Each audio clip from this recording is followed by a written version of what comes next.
Evan, I know you well, Mm-hmm. as previously established. Mm-hmm. Mm-hmm. Imagine you are a dapper young gentleman in the 20th or even 21st century. I know. It's never happened. It's a tough. I know. It's going to take every ounce of my imagination. Stretch that imagination. Here we go. Here we go. But you're now about ready to go out to a concert today, to your popular musician band or whatever. Let's say Coldplay, because I know that both you and your wife really love Coldplay, as do I. Yeah. So you're going to go see Coldplay. You're probably not going to wear your tuxedo anymore, right? No. That has changed. Uh-huh. And then we also then can ask the same questions that I did before of you and your listeners. Mm-hmm. Do you yell and scream during said concert? Oh, absolutely.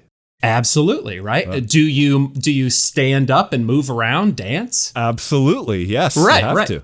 Yeah. So we have possibly moments for applause, but like that gets gray as well, right? Like maybe you're like cheering the whole time. You're not like waiting for wonderful song. Yeah, no. Right. Yeah, you're applauding, like we recognize a song that they play, and as they start, like people start going nuts, right? Like maybe there's a really great solo, or you hear a lyric that you really love, and everybody starts cheering for it. You're right. It's constant noise and all of these things. So then, let me ask, do you end up singing along with the band? Yeah, see, now this is where this is where it gets gray, right? This is where it gets gray, because this is if we're talking about Coldplay, we're talking about I'm in the mix with everybody else. We got blaring music, just the lights and the sounds and all that sort of stuff. And it would depend on the song, but I would probably join in. I would probably be singing along with certain lyrics, and my wife will attest to this too, that I would undoubtedly get wrong, but I would still be singing along, trying to enjoy and show my admiration for the wonderful writing that they do, and all of it. Yeah.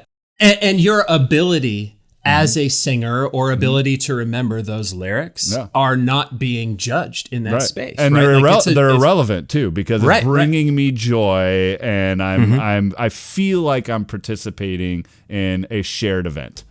Yeah, great. Yeah. So like I think of some other artists like Ben Folds. I'm a huge Ben Folds fan. There are plenty of artists that are doing similar things now, but they'll actually teach the audience harmony parts so that you can sing parts that go along with the band, but you're like singing like a backup part, right? Oh, cool. And they're encouraging you to do this. And there's tons of YouTube videos out there if you're ever curious. But when we're thinking about that, the performer doesn't stop if those harmonies aren't perfected, where you as the audience member suddenly become the performer, and we're blurring that line, that they don't suddenly stop the song and say, hold up just a second, I hear one particularly handsome gentleman out there in the audience that is singing the words incorrectly.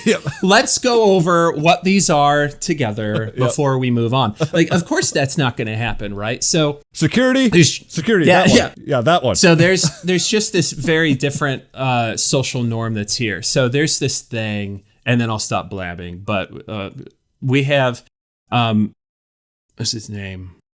He's an ethnomusicologist, Thomas Torino. Thomas Torino's this ethnomusicologist, and he has this book that's called Music as Social Life. And he talks about these different fields of music making, okay? And two of those fields are directly applicable to what we're talking about today. One is a participatory culture, and one is a presentational culture. So a presentational culture is one that has this clear distinction between performers and an audience. This places a higher value on the music itself, that it needs to be pristine, it needs to be really high quality, and the audience consumes it, right? The goal is for the musicians to work hard, perfect that musical product for the enjoyment of the audience to consume, okay? The other side of that is a participatory culture, and despite, like, if the musicians are creating something or whatnot in that space, the value of that participatory culture is actually more about the doing.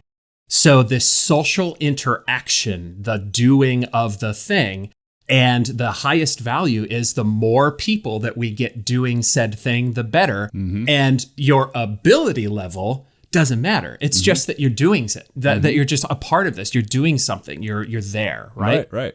And so I think that this is probably why this concept in music gets so gray to me, because I don't think that we're all, as a stadium, going to be making music with Coldplay. Right. That's not the case. We're not all the way over on that continuum, but we are definitely further away from the presentational side, where that line is blurred, right? And I think that that's why ultimately I struggle with that concept, is because where is that line? Right. Are we in this moment of social change, or is this just kind of the different people do different things at concerts, and we just are the collective experience, like you said, like we're all there because we love this band or we love this group.